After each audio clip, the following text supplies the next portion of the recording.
Vamos a orar antes, vamos a orar y ya nos preparamos para entrar en la grabación. Señor, te damos gracias por este privilegio que nos das de poder estar aquí. Queremos abrir tu palabra y aprender de ella y que tú nos hables y nos ministres y que podamos, Señor, captar tu voz y el mensaje que tú tienes para nosotros en el día de hoy. Te damos gracias, Señor, porque sabemos que tú siempre hablas a través de tu palabra y pedimos que seamos buena tierra en el día de hoy y que esta palabra, esta enseñanza sea de provecho y para fortalecer nuestra fe y para que podamos conocerte y servirte cada día mejor, con más ganas, con más entusiasmo y con más fervor, Señor. Nos ponemos en tus manos, pedimos tu bendición para este mensaje, yo como lo voy a dar y los que lo van a recibir, que podamos disfrutar de él y sobre todo ponerlo en práctica, en el nombre bendito de Jesús. Amén. Para situarnos un poquito, en la iglesia de Corinto, como ustedes saben, se presentó una situación muy desagradable, una situación grave. El apóstol Pablo se entera y una de las cosas que le dice a los miembros de dicha congregación es que él personalmente está sorprendido de cómo la iglesia ha reaccionado de una forma tan pasiva, tan fría y tan indiferente ante una situación que estaba causando un descrédito al testimonio de la obra del Señor tremendo. El apóstol Pablo llega a decir que ni en el mundo, ni entre los gentiles pasaban esas cosas. Sabemos que la ciudad de Corinto y el mundo antiguo siempre tuvo problemas con el tema de la sexología. Con el tema del sexo siempre el mundo fue un auténtico desastre y la ciudad de Corinto más todavía. La promiscuidad sexual estaba al orden del día. La homosexualidad, el lesbianismo, la zoofilia, etcétera, etcétera. Y claro, quieras que no, el lugar donde uno se ha criado, donde uno ha nacido, ejerce una influencia tremenda sobre nuestras vidas. Y el apóstol Pablo emplea una expresión que dice: ustedes tenían que haberse lamentado. Esta situación no tenía que haber traído ningún tipo de alegría ni de tolerancia a la iglesia, sino más bien todo lo contrario. El término que él emplea, como lo expliqué el jueves, es: ustedes tenían que haberse puesto de luto. La iglesia tenía que haberse puesto a llorar, porque lo que está pasando entre ustedes es intolerable, es algo increíble, que repito, es que ni en el mundo se practica eso que ustedes están haciendo ahí adentro. Bueno, concretamente para situarnos, 1 Corintios capítulo 5 fue el que leímos el otro día. No lo vamos a poner ahora porque ya lo leímos. Habla acerca de un miembro de la iglesia que estaba manteniendo relaciones sexuales con su madrastra. Ahora, no todos los comentaristas se ponen de acuerdo. Algunos dicen, yo les voy a decir las diferentes opiniones o posturas en cuanto al tema. Algunos dicen que la mujer con la que él estaba manteniendo relaciones no era evidentemente su madre, sino era una esposa que tenía su padre. ¿Vale? Otros dicen que puede ser que el padre estuviera muerto y él lo que hace es unirse a la que fue esposa de su padre. El hecho de que su padre estuviera muerto no le daba ningún derecho, según la Biblia, claro, según el mundo, pero según la Biblia no le permitía a ningún hijo casarse o mantener relaciones con una mujer que fue esposa de su padre. En el libro de Deuteronomio, apunté este texto por aquí, Deuteronomio 22:30, ustedes pueden ver cómo se prohíbe categóricamente que un hijo tenga relaciones con una mujer que fue esposa de su padre, ¿vale? Por supuesto con su madre, bueno, eso ya ni hablar. El caso es que el apóstol Pablo dice: ¿cómo es posible que ustedes sean tan tolerantes con algo tan grave? Ustedes tenían que haberse lamentado, como acabo de decir, ponerse de luto. Pero como veo que no hacen nada, sino que han permitido dicha situación en la comunidad, en la iglesia, juntaos en el nombre de Cristo, y yo como si estuviera presente entre ustedes, dice: y quiten de en medio de vosotros a ese perverso. Esa palabra es tremenda, Quiten de en medio de vosotros a ese perverso. Y en ese contexto, sobre todo en el trasfondo bíblico, un perverso era una persona que se dejaba pervertir, que se dejaba seducir, que se dejaba arrastrar y torcer por el modo, por el estilo de vida del mundo. En otras palabras, el estilo del mundo estaba influenciando la vida de la iglesia, en vez de la iglesia transformar el estilo de vida de la gente del mundo, de los que no conocían al Señor. Eso lo dejamos para después, ¿ok? Yo te voy diciendo según yo te voy diciendo, ¿okay? No te me adelantes, ¿ok? Entonces, una de las cosas que el apóstol Pablo dice, miren hermanos, en la iglesia, si algo tienen que tener claro, es que, y nosotros también, por supuesto, es que nosotros no solamente estamos aquí para venir a escuchar un buen sermón o una buena enseñanza. Si tu vida cristiana única y exclusivamente se limita a eso, tú tienes la vista muy corta. Y hay muchas cosas fundamentales del Evangelio que tú no has terminado de entender. El que tú vengas aquí a escuchar una buena palabra, una sana doctrina, un buen estudio bíblico, etcétera, está muy bien, pero no solamente eso. Tú tienes que entender de que tú y yo, todo creyente, todo nacido de nuevo, es un embajador, un representante de Cristo en el lugar donde tú ejerces influencia. Tú vives en una zona donde tienes conocidos, tienes amistades, tienes familia, tienes compañeros de trabajo, tienes personas que te conocen, y tú puedes ser que seas el único punto de referencia del Evangelio y de la luz del Evangelio en ese sector, en ese lugar. Por lo tanto, cuídate mucho de la forma como estás viviendo, porque por culpa de un mal testimonio que pueda dar en un momento determinado un hermano de una iglesia, sea de esta o de cualquier otra, puede ser que la gente inconversa que no conocen al Señor saquen conclusiones equivocadas y metan en el saco y metan en la lata a todo el mundo y digan eso de que, bueno, ahí son todos iguales. Una de las grandes preocupaciones que tenía el apóstol Pablo, padre y fundador de la obra, es que ese concepto de que todos son iguales llegara a la calle. Y Pablo no había estado allí durante un tiempo de su vida ministrando a aquella iglesia, de aquellos hermanos, para que al final uno tirara por tierra la obra de años. Porque ustedes saben que edificar cuesta mucho y lleva años edificar, pero destruir y tirar por tierra el buen nombre y el buen honor del Evangelio, en minutos se puede echar por tierra el trabajo de años. Y entonces Pablo lo que dice es, miren hermanos, y ahora sí vamos a poner 2 Corintios 13, versículo 5. Pablo dice que los creyentes, y es una cosa que yo muchas veces veo y observo que hay muchos creyentes que no lo hacen, cuando es bíblico hacerlo, y cuando es necesario hacerlo también de vez en cuando. Y emplea dos palabras muy interesantes, y esto es lo que llamamos a llamar autocrítica. Criticarnos, juzgarnos, analizarnos a nosotros mismos. Dice el texto, examinaos a vosotros mismos si estáis en la fe. Es interesante eso, ¿eh? Examínate a ver si tu conducta, tu comportamiento, tu estilo de vida indica que estás en la fe. Ahora, no se refiere, como vimos en aquel retiro que lo titulamos o lo llamamos Fortaleciendo la Fe, no se refiere al hecho de si tienes o no tienes fe en el Señor, porque se sobreentiende que tienes fe en el Señor, sino cuando dice examinaos a vosotros mismos si estáis en la fe, se refiere a que la fe tiene que manifestarse por nuestro estilo de vida.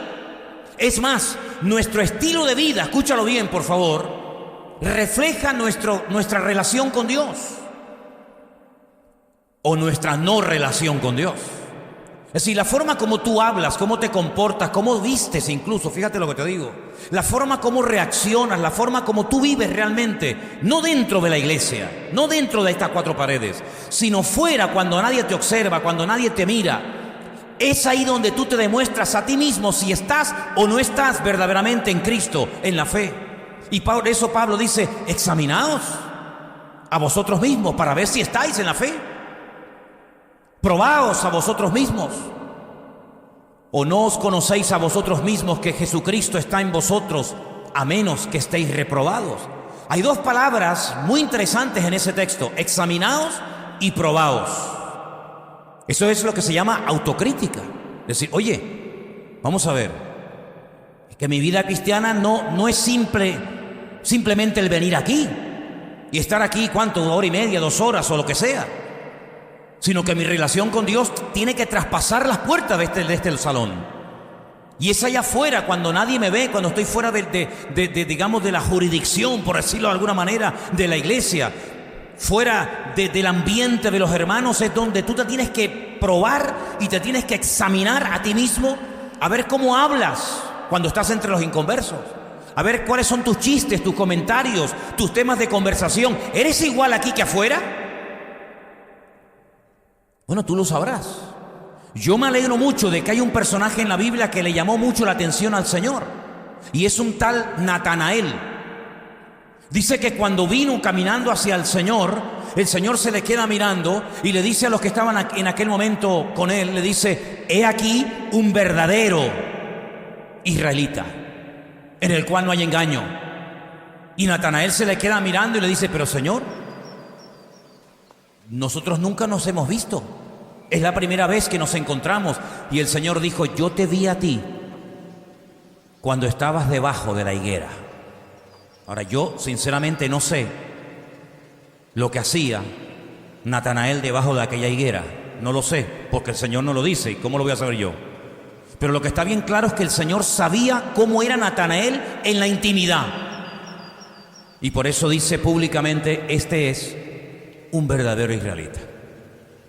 Y el apóstol Pablo lo que no quería es que la vida cristiana de la iglesia se llevara única y exclusivamente de puertas para adentro, pero de puertas para afuera fuéramos completamente diferentes. Por eso dice: examinaos y probaos a vosotros mismos. La iglesia de Corinto no sabía cómo actuar ante una situación grave como la que estaba pasando dentro de la iglesia. No sabían qué hacer. Y entonces lo que hacían es no hacer nada. Y el apóstol Pablo estaba realmente sorprendido y decía: estoy realmente sorprendido con vosotros de ese espíritu de buenismo. Ya explicamos el día jueves y pusimos la definición de ese término que no es muy antiguo, se ha añadido hace muy poco tiempo al diccionario de la Real Academia Española. Ese buenismo es decir, bueno, no pasa nada, él es así, ella es así, hay que aceptarlo tal y como es. Ese buenismo no es bíblico, sino que la Biblia nos enseña que Dios siempre, y Dios no cambia, Dios siempre ha confrontado al hombre con su desorden, Dios siempre ha confrontado a su pueblo con su pecado y lo ha señalado con nombres y apellidos, para que el pueblo de Dios entendiera que lo que Él aborrece, tú y yo también tenemos que aborrecerlo, y lo que Él ama, tú y yo también tenemos que amarlo. Y lo que Él apoya y respalda, tú y yo tenemos el deber y la obligación también de avalar y respaldar. Yo te recuerdo que en el jardín del Edén fue Dios, no fue el diablo, fue Dios el que dijo: fuera, fuera. Y cuando se arrepintieron y cuando se vistieron y cuando reconocieron su pecado y comenzaron a matar animales, como había dicho el Señor nos dijo: bueno, ahora pueden entrar otra vez. Nunca más Adán y Eva volvieron al jardín del Edén, nunca más. Incluso dice que puso ángeles con espadas en sus manos para que nunca más el hombre y la mujer volvieran, porque hay cosas que cuando uno peca se pierden y a veces no se vuelven a recuperar nunca. Y una de las cosas que es muy difícil recuperar con el paso del tiempo, no digo que sea imposible, pero es muy difícil volver a recuperar, es la confianza. Porque Dios sabe y conoce tu corazón, pero hay gente que ni perdona ni olvida, y sobre todo el mundo. Yo te recuerdo que fue Dios el que mandó el diluvio desde su presencia a la humanidad, ¿o no? No fue el diablo, no fueron los demonios que quisieron arrasar con la raza humana, no, fue Dios el que mandó el diluvio. Claro, ya a través de la vida de Noé estuvo advirtiendo durante más de 100 años: arrepiéntanse, prepárense que viene un diluvio. No hacen caso, se acabó. Fue Dios el que confundió las lenguas en la Torre de Babel. Fue Dios el que permitió que destruyeran el primer y el segundo templo de Jerusalén. Fue Dios el que permitió a Nabucodonosor prenderle fuego a la ciudad de Jerusalén y llevarlos cautivos a Babilonia por 70 años, ¿o no? Fue Dios el que le dijo a Josué: la razón por la cual habéis hecho hoy el ridículo y el enemigo se ha cebado con vosotros y habéis perdido la guerra en Jai es porque hay pecado entre vosotros. Y hay momentos en los que Dios le dice a Moisés, tremendo, voy a destruir a toda la nación y te voy a poner a ti sobre jefe y sobre líder de una nación más fuerte y poderosa que ellos. Y gracias a la intercesión de Moisés, Israel está vivo y existe hasta el día de hoy. Es decir, una de las cosas que tenemos a estas alturas ya, hermanos, es reconocer nuestra responsabilidad. Que usted tiene que ser una luz, como yo también, claro. Y usted tiene que ser un punto de referencia en su familia. Y que cuando alguien tiene alguna necesidad, algún problema, a quien tienen que recurrir es a usted. Y tienen que ver que usted opina y habla y vive y se comporta de una manera diferente. Pero no solamente dentro, sino fuera de las puertas de la iglesia. ¿Cuántos dicen amén? Y todo esto le preocupaba muchísimo al apóstol Pablo. Porque él lo que quería es que la iglesia de Corinto cambiara el estilo de vida de la ciudad y no la ciudad se infiltrara dentro de la iglesia. Por eso él tiene que tomar unas medidas drásticas, porque lo que estaba pasando allá adentro no era normal. Y ante una situación, digamos, excepcional, tiene que haber un trato excepcional. Y por eso dice, a ese perverso, quítenlo de medio de vosotros. Y entonces la primera razón por la cual el apóstol Pablo manda a que ese miembro de esa congregación lo expulsaran es para que el estilo de vida del mundo no gobernara la vida de la iglesia. Quiero que lea usted ese primer punto conmigo. Que el estilo de vida del mundo no gobierne la iglesia. Si quiere, quite la palabra iglesia y ponga mi vida. Que el estilo de vida del mundo no gobierne mi vida, mi casa, mis hijos, mi familia, mi matrimonio, mi negocio, etcétera, etcétera. El mundo tiene un estilo de vida y no se cortan en publicarlo. Y salen a la calle y reivindican y hacen pancartas y hacen canciones y hacen manifestaciones y hacen todo tipo de manifestaciones. ¿Por qué? Porque no están dispuestos a que les pisoteen lo que ellos consideran sus derechos. Por lo tanto, nosotros como creyentes también tenemos que defender los derechos, pero no los nuestros, sino los derechos de Dios. Porque la Biblia, como dije el jueves, es la revelación por escrito de los deberes del hombre con Dios.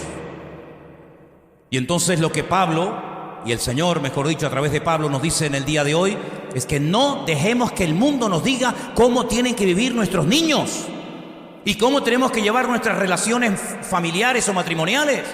O cómo tenemos que vestirnos, o cómo tenemos que peinarnos, o cómo tenemos que comportarnos. No le permitamos en absoluto al mundo que dicte nuestro estilo de vida. En segundo lugar, Pablo intentaba con esta medida, esta disciplina sobre la vida de esta persona, que no se perdiera la santidad de la iglesia. Dice la Biblia que sin santidad nadie verá al Señor. La santidad no es poner cara de niño bueno, de mosquita muerta. La santidad es llevar a la práctica la vida de Cristo a través de la nuestra. Eso es santidad. Vivir como Cristo vivió en este mundo. Lo que Él aborrecía, yo lo aborrezco. Lo que Él hacía, yo quiero hacerlo. Lo que Él me dio como ejemplo, yo también quiero imitarlo. La santidad tiene que ser el estilo de vida de la congregación. En otras palabras, el apóstol Pablo dice, sería una tragedia que el mundo terminara apagando la santidad, la vida de Cristo dentro de ustedes, dentro de la congregación. Por eso esta reprimenda, por eso esta medida drástica. Tercer lugar, Pablo intentaba a través de aquella primera carta que les escribe a los hermanos, que se tomaran muy, pero que muy en serio el pecado y sus consecuencias. Con el pecado no se puede flirtear, con el pecado no se puede coquetear, ni se puede pactar. El pecado es tremendamente destructivo. Hay gente que no le da importancia, pero Dios le da mucha importancia. Y para Dios la paga, la consecuencia de cualquier pecado, grande o pequeño, llámese como se llame, siempre el mismo, la muerte. La paga del pecado es la muerte, dice la Escritura. Y las consecuencias del pecado a veces, por misericordia de Dios, no salen a la luz, pero en otras ocasiones, pues sí, también salen a la luz. Y el apóstol Pablo lo que quiere es que la iglesia tome conciencia de que con el pecado no se puede jugar. Las consecuencias del pecado son terribles a corto y a largo plazo. Y por la eternidad, pues fíjate tú. Y finalmente, el apóstol Pablo lo que quería es que en la iglesia se quedaran los principios, los valores, las ideas bien claras dentro de la iglesia. Los miembros de la iglesia de Corinto, y los de Vida Nueva también, deben tener claras sus convicciones. ¿Dónde están basadas nuestras convicciones? ¿Cuál es la base? ¿Cuál es el fundamento sobre el cual decidimos ser así o ser asado? ¿Hacer esto o hacer lo otro? La Biblia, la palabra de Dios. Cristo es el fundamento y su palabra es lo que le da consistencia a nuestra vida. ¿Cuántos dicen amén? Claro, puede parecer para los hermanos inmaduros, para la gente que todo lo llena con ese buenismo ridículo y absurdo que no cambia a nadie, le pudo parecer a más de a uno que Pablo se pasó, llamando perverso a este hermano, a este creyente de la iglesia, pero encima diciéndole a toda la iglesia que lo expulsaran, que lo echaran fuera de la iglesia. Sin embargo, en 2 de Corintios, capítulo 2, porción que se ha leído en esta tarde, y espero que hayan prestado atención a ella, lo que Pablo les pide que haga a la iglesia de Corinto trajo unos cambios tremendos y todos muy buenos. Si alguno me ha causado tristeza, no me la ha causado a mí solo, sino en cierto modo, por no exagerar, a todos vosotros. Por supuesto, no era un dolor única y exclusivamente del corazón del apóstol Pablo, sino que toda la iglesia tenía que estar dolida y entristecida porque un miembro de la congregación estaba proyectando una imagen terrible de lo que no era el evangelio, ¿verdad? Le basta a tal persona esta reprensión hecha por muchos. Se refiere al fornicario de Corinto, capítulo 5 de 1 de Corintios. Así que al contrario, vosotros más bien debéis perdonarle y consolarle para que no sea consumido en demasiada tristeza. ¿Os dais cuenta cómo produjo efectos? ¿Os dais cuenta cómo este hombre, al verse fuera de la iglesia, al ver que todo el mundo le decía exactamente lo mismo, no que uno le decía blanco y uno le decía amarillo, sino que todos le decían exactamente lo mismo, lo que tenía que hacer y lo que no tenía que hacer? ¿Os dais cuenta cómo esa tristeza que produce el pecado lo llevó al arrepentimiento, lo llevó a buscar de Dios? Por lo cual os ruego que confirméis el amor para con él después del arrepentimiento, no antes, porque también para este fin os escribí, para tener la prueba de si vosotros sois obedientes en todo. Y al que vosotros perdonáis, Pablo dice, yo también, porque también yo lo he perdonado. Si en algo he perdonado, por vosotros lo he hecho en presencia de Cristo. El versículo 11 dice, para que Satanás no gane ventaja alguna sobre nosotros, pues no ignoramos sus maquinaciones. Se ve que surtió efecto. Se ve que el hombre volvió en sí como el hijo pródigo. Se ve que el hombre dijo, oye, ya no tengo esa comunión con mis hermanos, ya no tengo ese privilegio de poder estar en el culto con ellos, ya no puedo tener esa relación con el Señor que tenía. ¿Y por qué? Por mi mala cabeza, por mis malas decisiones, por mi mal ejemplo. No solamente me estoy haciendo daño a mí mismo, no solamente estoy perjudicándome a mí mismo, no solamente estoy echando por tierra la obra de Cristo en mi vida, sino que estoy perjudicando a toda la iglesia, a todos mis hermanos. Por lo tanto, él se arrepintió. Pablo se entera de que este hombre se arrepiente, está hecho polvo, está triste, está destruido, y el apóstol Pablo dice, bueno, si ha habido verdaderamente un cambio, y parece que lo ha habido, vuelvan otra vez a aceptarlo, perdónenlo, porque yo también lo he perdonado. Y no lo he hecho solamente por vosotros, sino que lo he hecho en Cristo. Y por lo tanto, así como os dije en su momento, échenlo, ahora os digo en la segunda carta que os escribo, vuelvan otra vez a admitirlo. Y de perverso, que pase otra vez a tener una relación con el Señor, y que vuelva otra vez a ser admitido, y que vuelva otra vez a disfrutar de la comunión con los hermanos, porque esa es la voluntad de Dios. ¿Cuántos dicen amén? ¿Os dais cuenta, hermanos? ¿Os dais cuenta cómo el Señor da oportunidades para que cambiemos? ¿Os dais cuenta cómo el Señor, cada vez que va a hacer algo fuerte, que puede tener una repercusión tremenda, siempre antes manda el remedio? ¿Os dais cuenta? El hombre descubre una enfermedad e intenta descubrir el remedio. Dios siempre da el remedio antes, siempre. Iba a venir, por ejemplo, la muerte de los primogénitos en Egipto, que iba a venir sí o sí, pero ya el Señor, antes de que viniera, dice, pero si quieren evitar la muerte de los primogénitos, incluido de los animales, tienen que hacer esto y aquello. El que lo haga se salva, el que no lo haga, allá él. Antes de mandar el diluvio, levanta la vida de Noé y lo tiene durante 120 años a él y a su familia predicando y advirtiendo: arrepiéntanse, miren que viene el diluvio, miren que Dios no tolera el pecado, etcétera, etcétera. Manda primeramente el remedio y luego manda el juicio. Qué tremendo, ¿verdad? Esa es la forma como Dios actúa. Antes de que viniera el Mesías, antes de que viniera a condenar el pecado en la cruz, manda primeramente a un Juan el Bautista, un hombre que tal vez no goza de mucho respaldo popular, porque es una persona que predica en el desierto, se viste muy raro, es un solitario, pero él dice: arrepiéntanse, prepárense, porque detrás de mí viene uno que no soy digno de desatar la correa de su calzado. Os advierto que yo os bautizo en agua, pero el que viene detrás de mí, él os bautizará con Espíritu Santo y fuego.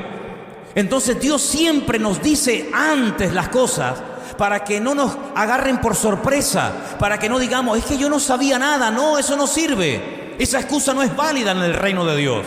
En el reino de Dios siempre, antes de hacer algo, lo dice de antemano. De hecho, nosotros sabemos lo que va a pasar en los últimos tiempos. ¿Desde cuándo lo sabemos? Pues lo sabemos desde que se escribió la Biblia y desde que llegó el Evangelio a nuestras manos. Sabemos que vendrá un anticristo, que vendrá una gran tribulación, que vendrá una marca de la bestia, que vendrán terremotos, que vendrán plagas. Lo sabemos de antemano. ¿Para qué? Para que velemos y oremos y las advertencias del Señor surtan efecto en nuestra vida y no nos pille despistado cuando ocurran estas cosas. ¿Se dan cuenta? Por lo tanto, hermanos, esta historia de expulsión y de una vuelta admitir a este miembro se produce porque hay algo que la Biblia le da mucho énfasis e importancia, y es la restauración. ¿Cuántos dicen amén? Restauración. Y hay vidas que todavía no han terminado de romper con estilos de vida, con formas de pensar y de reaccionar que son típicas del mundano. Fíjense, por ejemplo, la iglesia de Corinto. Eran creyentes, eran gente que habían entendido el Evangelio, eran personas que se habían bautizado, eran personas que hablaban, muchos de ellos, en lenguas, otros profetizaban, otros tenían dones del Espíritu. Y Pablo dice: nada os falta en ningún don, hermanos. Bueno, gloria a Dios, pero es que los dones, lo que hacéis, hermanos, no coincide con lo que sois. Y el gran problema es cuando nosotros hacemos cosas para el Señor, pero nuestra conducta, nuestro testimonio personal no avala lo que hago. De ahí que muchos en aquel día, presumiendo de lo que hicieron y no presumiendo de lo que eran, presentarán delante del Señor como currículum para escapar de la condenación eterna: en tu nombre hice tal cosa, en tu nombre hice no sé qué cosa. Pero el Señor los dirá: nunca os conocí, apartaos de mí, hacedores de maldad. Luego existe la posibilidad de que tu vida sea una vida continuamente de hacer y hacer y hacer y hacer cosas impactantes de cara a la galería, como sanar enfermos, como echar fuera demonios, etcétera, etcétera. Pero delante de Dios lo que haces no anula lo que eres, es más bien todo lo contrario. La Biblia nos enseña que tiene que haber un perfecto equilibrio entre los dones, es decir, entre lo que hacemos, y el fruto, es decir, lo que somos delante del Señor. Y en este caso la iglesia de Corinto estaba creciendo de una forma desequilibrada y estaba causando una mala impresión de cara al mundo. Ni entre los gentiles se nombra el tipo de pecado que habéis llegado a tolerar dentro de la obra. Por lo tanto, en la iglesia, queridos hermanos, dentro de la comunidad, entre los cristianos, tiene que haber unidad. Pero unidad no porque nos llevamos bien y porque todos creemos lo mismo, sino una unidad del Espíritu que nos permite aceptar lo que Dios nos tenga que decir, aunque nos duela, ¿sí o no? Porque las lecciones que se aprenden con dolor y con lágrimas nunca se olvidan, nunca. Yo quiero decirles que hay principios que hasta el inconverso, si los logra descubrir y poner en práctica, le pueden llegar a producir auténticos resultados fantásticos. Y les voy a poner un ejemplo. Hay dos juicios tremendos en el Antiguo Testamento. Así como este juicio, gracias al Señor, terminó bien, hay segunda parte, y gloria al Señor, este hombre fue sacudido, fue zarandeado y volvió en sí cual hijo pródigo, volvió al seno de la iglesia. En el Antiguo Testamento hay historias tremendas donde vemos que, a pesar de la advertencia, el pueblo no reaccionaba. El pueblo seguía empeñado en pecar y en desobedecer y en llevar la contraria al Señor.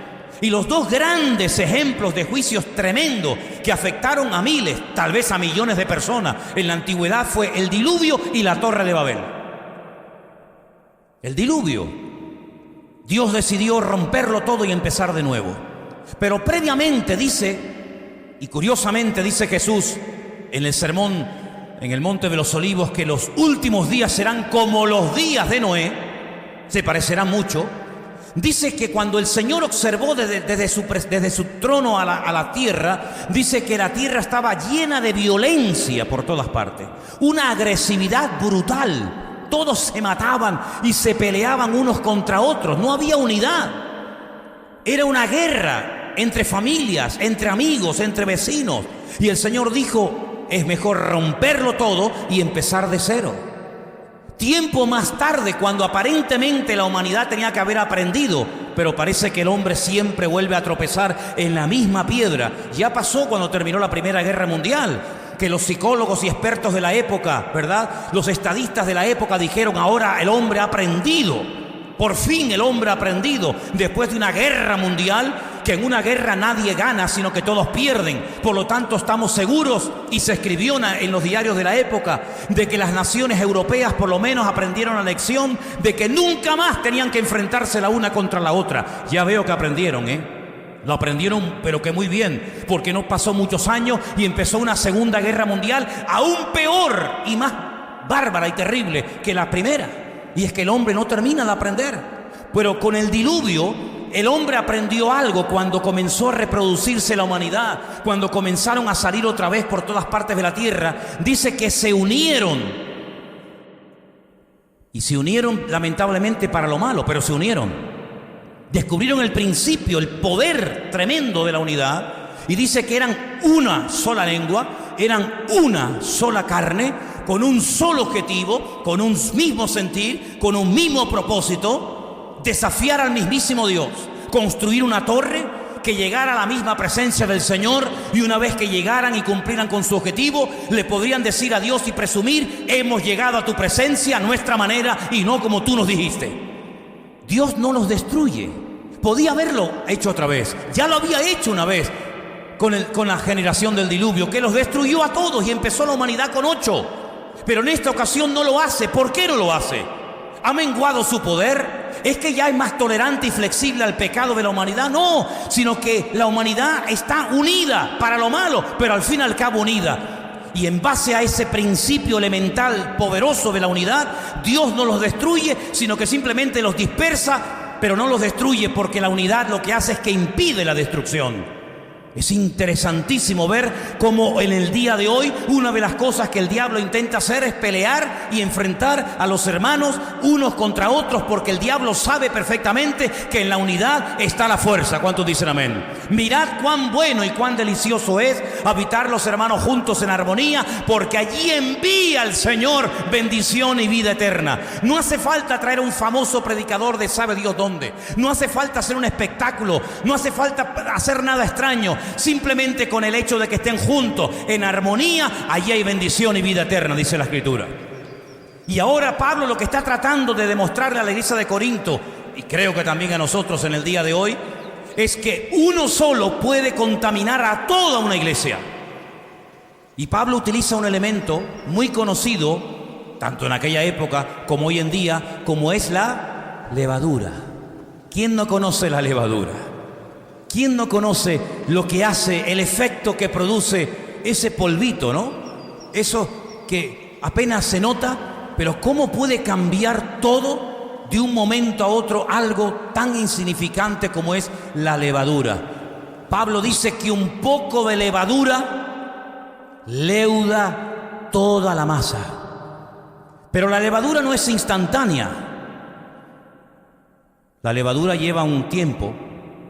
Hay que esperar, pero como a la levadura le des tiempo, ya no para, Como a la levadura le des el tiempo que necesita para fermentar, se dice. Eso es imparable, eso es un proceso que es un proceso irreversible, ya no hay marcha atrás. Si le metes levadura y esperas el tiempo adecuado, eso crece sí o sí. De ahí que el Señor les dijera a los hijos de Israel, antes de salir de la esclavitud en Egipto: durante una semana no comáis nada con levadura, porque ellos no tenían que tener ni tiempo para que leudara. Es decir, si quedáis en Egipto para que fermente el pan, puede ser que muchos de ustedes mueran. Por lo tanto, es mejor comer matzá, es decir, comer pan sin levadura, que disfrutar de pan con levadura, pero perder la oportunidad histórica de poder salir de la esclavitud y convertiros en un pueblo libre con un destino maravilloso como es la tierra prometida que fluye leche y miel. Así que es mejor, como dijo el Señor, más vale entrar tuerto, más vale entrar con una mano que perder la salvación por querer mantener cosas que no sirven para nada. Y Pablo utiliza el elemento de la levadura para decirle a los corintios, hermanos, el pecado es como la levadura, que una vez que se mete, si no se interviene a tiempo, fermenta, se extiende por toda la congregación, y lo que se podía haber arreglado hace un año, ahora es imposible, porque tiene tantos tentáculos el pecado. Se ha esparramado, es una especie como de cáncer que se extiende. ¿Cómo se llama eso que se produce cuando esa metástasis, ¿no? Ese crecimiento alocado de las células. Claro, tenemos que tener un número de células, pero cuando hay un crecimiento desproporcionado, anormal, se produce una metástasis que te lleva a la muerte, porque es un cáncer, amigo. Y el apóstol Pablo dice, el pecado es como el cáncer, una vez que se extienda, no hay quien lo pare. Fíjate que el primer pecado que menciona el apóstol Pablo de la iglesia de Corinto son los celos. Después habla de murmuraciones, después habla de divisiones, después habla de grupitos. Yo soy de Pablo, yo soy de Apolo. Y dice, bueno, parecen pecados, vamos a decir, normales, ¿no? Sí, pero fíjate que todo empezó con una actitud de celos entre hermanos, y cuando vas avanzando y avanzando y avanzando en la epístola, llegas a un punto que te encuentras a un tipo en la iglesia que está manteniendo relaciones sexuales con su madrastra. Sí, ese no es el primer pecado que se menciona en la iglesia de Corinto. No, ese es el último. Por lo tanto, te das cuenta que el pecado fue a más. El pecado no fue a menos. Y es que el problema de fondo de la iglesia de Corinto, y es lo que yo no paro de darle vueltas y vueltas y vueltas, digo, ¿por qué esta persona es así? ¿Por qué esta otra persona actúa de esta forma o cae en este pecado? Y yo he llegado a una conclusión, y me vais a perdonar que yo ahora dé mi opinión personal. Yo creo que el gran problema base y fundamental de mucha gente es que no tienen relación con Dios. No tienen relación con Dios. Tienen relación con la iglesia, con los jóvenes, con los hermanos, con los cultos, pero no hay relación con Dios. Y al no haber relación con Dios, uno se convierte en un religioso, donde eres capaz de creer, incluso hasta de debatir con un inconverso tu postura doctrinal, pero eso no significa de que tú en el fondo hayas nacido de nuevo y hayas entendido el Evangelio. Si a este hombre que iba a esta congregación y llevaba esta doble vida, lo encontrara un inconverso en la calle y le preguntara, oye, ¿y ustedes los cristianos en qué creen? Yo estoy plenamente convencido de que el fornicario de Corinto daría una explicación doctrinal excelente. Y diría, nosotros éramos paganos, venimos de adorar a Afrodita, a Baal, a Milcón, o a Baco, a Ceres, o sabe Dios quién, pero ahora nos hemos convertido. ¿A quién nos habéis convertido? Nos hemos convertido al Mesías. ¿Qué Mesías? Y te hubiera explicado, mira, nació en Belén de Judea y murió en una cruz y resucitó. Yo estoy convencido de que el fornicario de Corinto, como cualquier creyente de la iglesia, podía haberse posicionado ante cualquiera y podía haber defendido su fe sin ningún problema. Pero luego observaba su vida, que por cierto, donde lo pillaron con el pecado no fue en el mundo. Donde practicaba el pecado era dentro de la iglesia. Porque es curioso que a veces para pecar a algunos les resulta más fácil pecar dentro que fuera. Donde lo pillaron con el pecado fue dentro de la iglesia. Y entonces te das cuenta cómo hay personas que pueden llegar a defender posturas doctrinales y discutir de que conversaciones de tipo teológicas o bíblicas, pero eso no significa de que sean personas que tengan una relación genuina, profunda y directa con el Señor. Y eso es lo que tenemos que preguntarnos todos a estas alturas de la vida. Por eso el apóstol Pablo le sorprendía que algunos de la iglesia no hacían nada Cuando una persona no aborrece el pecado es porque lo más probable es que no tenga ese deseo de aborrecimiento hacia el pecado, porque su relación con Dios no está en óptimas condiciones. Porque el creyente no solamente deja de pecar, es que no quiere pecar. Pero no dejamos de pecar porque decimos, bueno, es que es pecado, yo en el fondo lo haría, pero como la Biblia dice que no puedo, pues no lo hago. Pero si por mí fuera, yo lo haría. Creo que hay diferentes niveles en nuestra relación con Dios, digamos en nuestra relación de santidad. Yo no solamente no me emborracho porque Dios prohíbe la borrachera, y no solamente soy fiel a mi mujer porque Dios prohíbe la infidelidad, y no solamente no hago esto porque es pecado, sino no lo hago porque quiero agradar a mi Dios, y lo que a mi Dios no le agrada, a mí tampoco. Y no es que deje de pecar porque diga, que si lo hago me voy al infierno. Es que me da igual, porque si mi Dios viviera en el infierno, preferiría irme al infierno con Él que al cielo con el diablo. Y eso es lo que se llama temor de Dios. Y la iglesia de Corinto tenía dones, pero no tenía temor de Dios. ¿Y por qué no tenía temor de Dios? Porque no había relación con Dios. Y donde no hay relación con Dios, puedes vivir en desorden y puedes venir al culto. Sí, este venía al culto.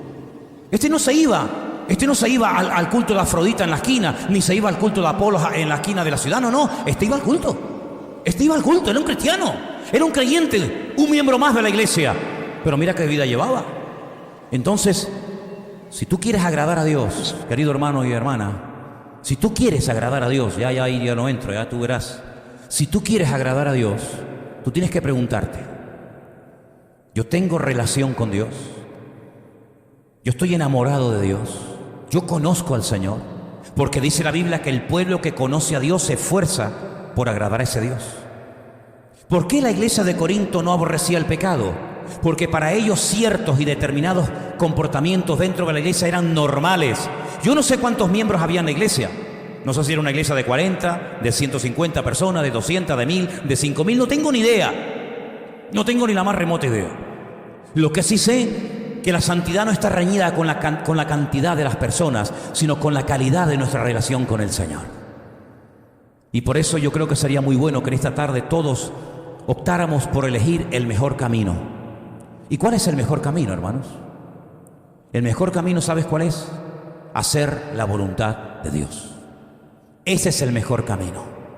Haciendo la voluntad de Dios, Dios va a estar a tu lado. Porque yo he llegado también a la conclusión, y creo que de esto sé algo, que Dios nos trata según nuestro comportamiento. Analizar la frase que os acabo de decir, si es así o no es así, pero yo creo sinceramente que Dios nos trata a cada uno de nosotros según nosotros vivimos nuestra relación delante de Él. Hay momentos en los que Dios quiere hacer cosas y dice, pero ¿cómo voy yo a hacer esto? Y no se lo voy a decir a mi amigo Abraham. Y tú dices, pero Señor, ¿pero qué necesidad tienes tú de contarles tus cosas a nadie? ¿Qué necesidad tienes tú de decirle a Abraham, mira Abraham, quiero hacer esto y aquello? Y la explicación que da el Señor es que yo sé que Abraham, después de él, le enseñará a sus hijos y sus hijos a sus hijos de que guarden la palabra que han recibido. Y ante semejante actitud de fidelidad, ante semejante comportamiento, yo quiero abrirle mi corazón, permítame, abrirle mi corazón y contarle lo que voy a hacer a mi amigo Abraham. ¿Te das cuenta cómo nuestra relación con Dios, nuestra forma de vivir, condiciona el comportamiento, la actitud que Dios tenga hacia mi persona o no? ¿No te das cuenta que en la última cena, cuando todos dudaban de sí mismos y decían, ¿seré yo? ¿Seré yo? ¿Seré yo? Uno dijo, ¿quién es? ¿No te das cuenta que uno dijo, ¿quién es? ¿Por qué no preguntó Juan? ¿Te refieres a mí? Porque había tal amor de Juan hacia el Señor que a Juan ni se le pasaba por la cabeza negar a Cristo. Así que si el Señor acaba de decir en esta mesa, en esta noche, que uno de entre nosotros le va a entregar, yo creo que uno le va a entregar, pero también creo que yo no voy a hacer. Porque yo amo al Señor. Y como yo no amo al Señor, me atrevo a acostarme sobre su costado y preguntarle algo diferente. ¿Quién es el que te va a entregar, Señor? Y el Señor se lo reveló a Juan. Y el Señor le dijo, fíjate bien, mira, al que yo le dé pan mojado en vino, ese es. Es decir, que cuando Judas salió, los demás dijeron, bueno, como es el tesorero, como es el que lleva la bolsa, a lo mejor le va a dar una ofrenda de última hora a alguna persona necesitada, porque estamos esta noche en una celebración importante, solidaria, en la que hay que ayudar a los pobres, huérfanos y viudas, ¿verdad? Pero sin embargo, Juan sabía que Judas no iba a dar una ofrenda, un donativo de última hora. Juan sabía perfectamente que en cuanto Judas probara ese pan y ese vino y se levantara de la mesa, donde iba era a donde el Señor le profetizó, a negar y a entregar a Cristo. ¿Te das cuenta el nivel de comunión que tenía el Señor? ¿Te das cuenta cómo el Señor nos trata según nuestro comportamiento? Le decía 300, 400, 500 años después a un rey perverso y maligno, le decía, no te mato, no te destruyo, no voy a por ti, por amor a mi siervo David. Es decir, que está con vida gracias a que David hace 400 años tuve una relación con él, llegó a ser el hombre más cerca de mi corazón que jamás ha existido. Y por amor a él, no te destruyo a ti. ¿Te das cuenta, hermano? Ya no estamos en los tiempos de David, ni en los tiempos de Moisés, ni en los tiempos de Pablo, ni en los tiempos de Juan el Bautista. Ahora estamos en otro tiempo, en otra generación. Pero yo me pregunto, este país, con las bofetadas que le ha dado al Señor y con los disgustos que le ha dado al Señor y a su pueblo durante siglos y siglos, ¿todavía estará en pie por amor a nosotros?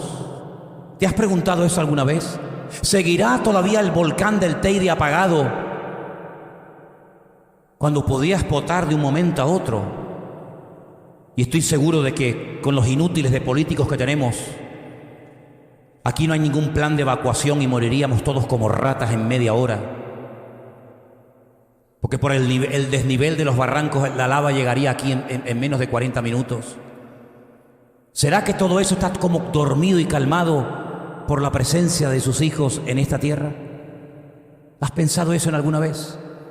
¿Será que todavía no ha venido la destrucción total y el caos y el crack económico total frente a España? Porque todavía hay pueblo de Dios que ora y clama al Señor para que Dios tenga misericordia de esta tierra. Yo creo que sí.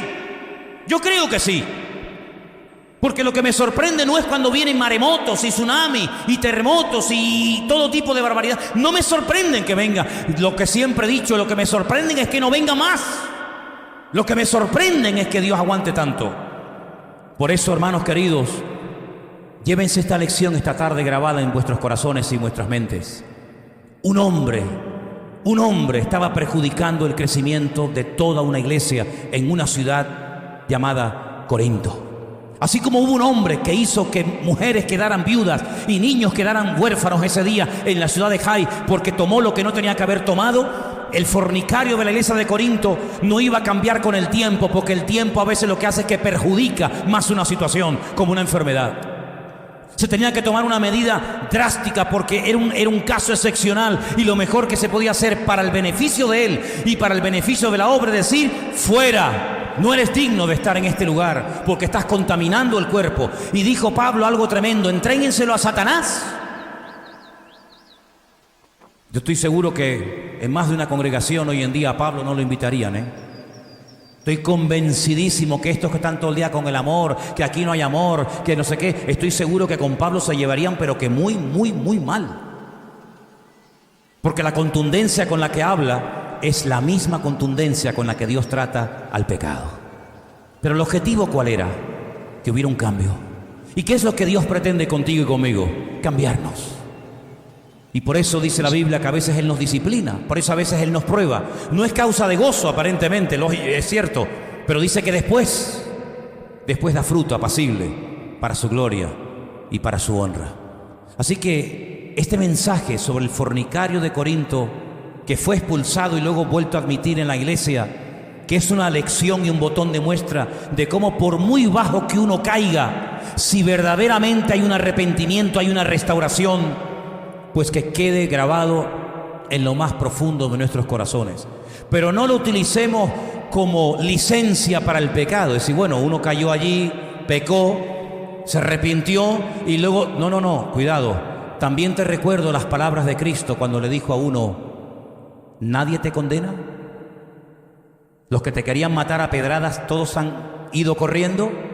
Sí, dice, pues vete y no peques más. No peques más. Valora este momento. No vuelvas otra vez a liarte en la basura, porque dice Pedro, serán como el puerco o la puerca que la lavan y se vuelve a revolcar en el estiércol. Y le dijo a aquel paralítico de Betesda, que se lo encontró al día siguiente en el templo, buen lugar para encontrárselo, qué diferencia de haberte visto ayer en Betesda a verte ahora en el templo. Y le dice, no peques más para que no te venga una cosa peor encima. ¿Habrá algo peor para la humanidad que un diluvio? ¿Habrá algo peor que todos los juicios que Dios ha mandado a lo largo de la historia sobre Sodoma y Gomorra, sobre Egipto, sobre Roma y sobre Israel? ¿Habrá algo peor que todo eso? Por supuesto que sí. Pero también hay algo mucho mejor. Si hay obediencia y si cogemos el camino correcto y nuestro comportamiento es un comportamiento alineado con la voluntad del Señor. No te la juegues, no estés tomándole el pelo a Dios. No vayas de santurrón cuando no eres santurrón. No vayas de mosquita muerta cuando no eres mosquita muerta. Realmente el pecado tiene que ser desmantelado desde sus raíces hasta su techo. El pecado tiene que ser destruido y arrancado de raíz de nuestra vida, porque va a ser la única manera de que reine y triunfe el poder de Dios en todos y en cada uno de nosotros todos los días. Amén, hermanos. Cierra tus ojos, vamos a orar. Ahí donde estás, examínate, mírate a ti mismo, haz autocrítica y pregúntate en esta tarde, aquí en este lugar, si estás bien firme en Cristo o no. Si tu vida pública y privada coinciden, si estás dispuesto a ser cambiado y tratado por el Señor. El problema en la vida de este hombre en Corinto no se solucionó con oración, no se solucionó con ayunos. Ayunemos por nuestro hermano que ha caído. Oremos por nuestro hermano que ha caído. No. La medicina, depende de lo que tengas, sirve para una cosa o para otra. No vale una medicina para todo. Los tratamientos varían según las enfermedades e incluso hasta se ha llegado al punto, se quiere llegar al punto de tener una medicina personalizada. Porque a lo mejor lo que le curó a uno le perjudica a otro. O viceversa. Tenemos un Dios personal que sabe cómo tratar la vida de cada uno de nosotros. Que tal vez lo que se le dijo a una persona contigo no funcione. Pero podemos tener la garantía y la seguridad de que Dios, nuestro Dios, sabe lo que tú y yo necesitamos.